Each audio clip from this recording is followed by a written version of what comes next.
아버님, 어젯밤 저희 정말 꿈이 아니죠? 남편이 알면 저희는 후회하는 게냐? 나는 5년 만에 처음으로 살아있다는 걸 느꼈다. 내 덕분에. 남편이 장기 출장을 떠난 지 꼭 한 달째 되던 날 아침이었습니다. 저는 시아버지의 품에 안긴 채 잠에서 깼습니다. 제 물음에 대한 아버님의 대답은 단호했고 그 낮은 목소리에 오히려 제 마음은 평온해졌어요.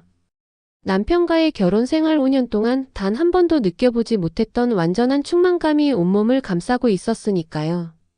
시아버지와의 비밀스러운 연애, 그 짜릿한 시작을 생각하면 지금도 심장이 멋대로 요동치네요. 안녕하세요. 저는 올해 32살의 평범한 주부 이서연입니다. 남편과는 5년 전 결혼했어요. 남편은 저보다 4살 많은 건실한 무역회사 직원이었죠. 다정하고 성실한 사람이었지만 문제는 1년의 절반 이상을 해외 출장으로 보낸다는 점이었어요. 결혼 초에는 그 애틋함이 좋았지만 시간이 지날수록 텅 빈 집을 혼자 지키는 날들이 외롭고 버겁게 느껴졌습니다.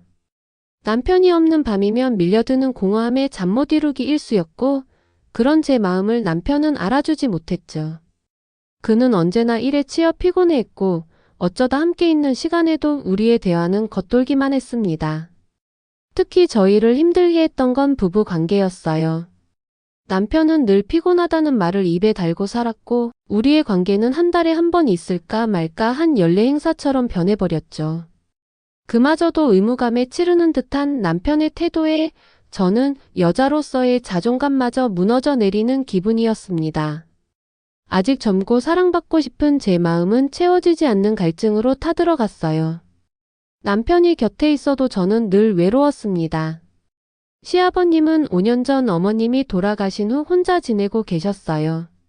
집은 저희 집에서 차로 15분 정도에 가까운 거리에 있었죠. 아버님은 60의 나이가 믿기지 않을 정도로 정정하고 멋진 분이셨어요. 젊었을 때부터 꾸준히 해오신 운동 덕분인지 어깨는 굳건했고 외아들인 남편과 달리 체격도 다부지셨죠. 저는 가끔 그런 아버님을 보며 어째서 남편은 아버님을 조금도 닮지 않았을까 하는 엉뚱한 생각을 하기도 했습니다. 남편의 잦은 부재에 제 걱정이 많으셨던 아버님은 저를 친딸처럼 아껴주셨어요. 제가 혼자 밥 먹을까봐 걱정된다며 저녁 식사에 초대하시는 날이 잦았죠.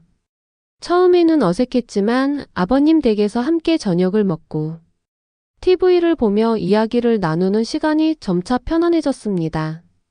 아버님은 과묵한 남편과 달리 제 이야기를 잘 들어주셨고 제가 시도 때도 없이 늘어놓는 푸념에도 언제나 따뜻하게 공감해 주셨어요. 고생이 많구나. 그 녀석이 내 마음을 너무 몰라줘서 내가 다 미안하다. 아버님의 다정한 위로에 저도 모르게 눈물이 핑 돌 때가 한두 번이 아니었습니다. 남편에게서는 단 한 번도 받아보지 못했던 따뜻한 이해와 위로였죠.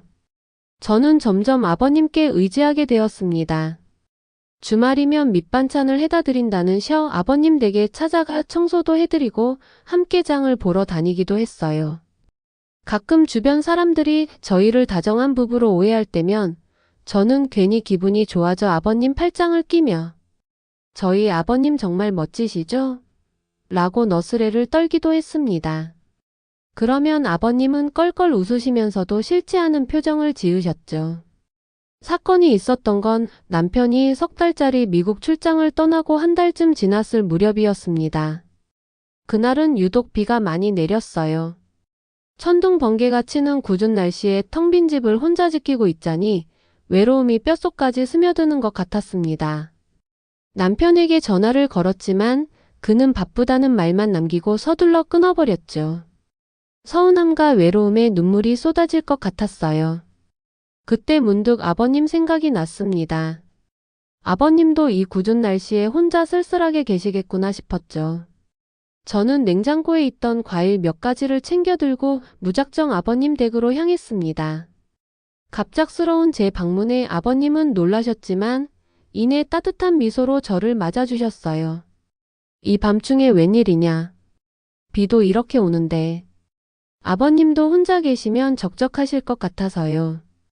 막걸리라도 한잔할까 하고요.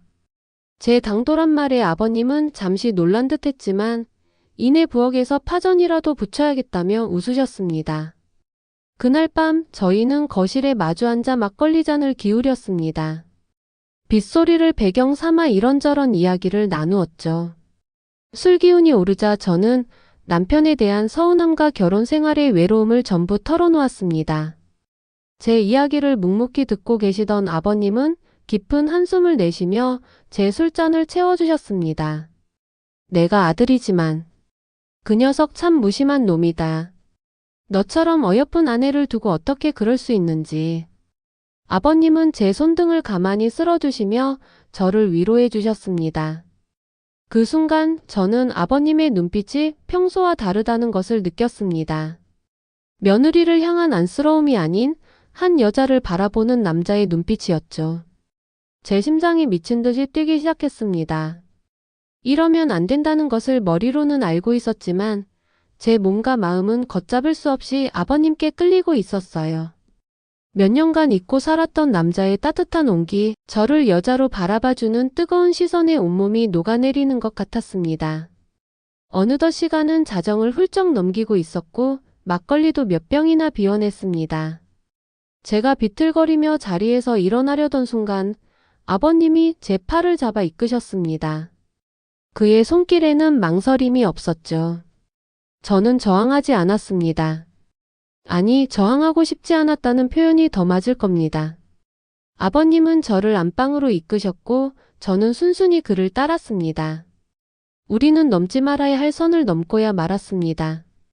아버님은 제 남편과는 완전히 다른 남자였습니다. 거칠면서도 다정했고 저를 어떻게 다뤄야 하는지 너무나도 잘 알고 있었죠. 아버님의 품에 안겨 저는 태어나 처음으로 여자로서의 완전한 희열을 느꼈습니다.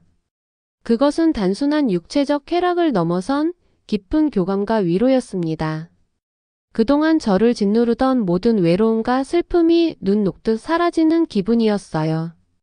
다음 날 아침 아버님의 품에서 눈을 떴을 때 저는 잠시 혼란스러웠습니다. 죄책감이 밀려왔지만 제 몸을 감싸고 있는 충만한 행복감이 더 컸어요.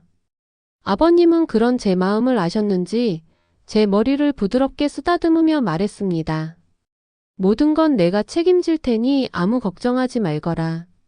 그날 이후 저와 아버님은 둘만의 비밀을 간직한 사이가 되었습니다. 남편이 출장 간 사이 저는 거의 매일 아버님 댁으로 향했습니다. 우리는 함께 장을 보고 영화를 보고 맛있는 음식을 해 먹으며 평범한 연인들처럼 시간을 보냈어요. 아버님은 제게 예쁜 옷을 사주시기도 하고 깜짝 선물로 저를 기쁘게 해주셨죠. 마치 잃어버렸던 청춘을 되찾은 것처럼 저는 하루하루가 설레고 행복했습니다. 누군가와 연애를 하면서 이렇게까지 가슴이 뛰고 행복했던 적은 없었던 것 같아요. 물론 문득문득 남편에 대한 죄책감이 고개를 들기도 합니다. 하지만 그때마다 저는 아버님과의 이 행복을 놓을 수 없다는 생각에 고개를 젓습니다. 남편이 주지 못했던 사랑과 위로, 그리고 여자로서의 행복을 아버님을 통해 찾았으니까요. 많은 사람들이 저희 관계를 알게 되면 손가락질하고 비난하겠죠. 하지만 저는 상관없습니다. 이 행복한 비밀을 저는 계속해서 지켜나가고 싶습니다. 남편이 돌아올 날이 얼마 남지 않았다는 사실이 가끔 불안하게 다가오지만 저는 이제 예전의 저로 돌아갈 수 없을 것 같아요. 아버님과의 이 위험한 사랑을 저는 절대로 포기할 수 없습니다.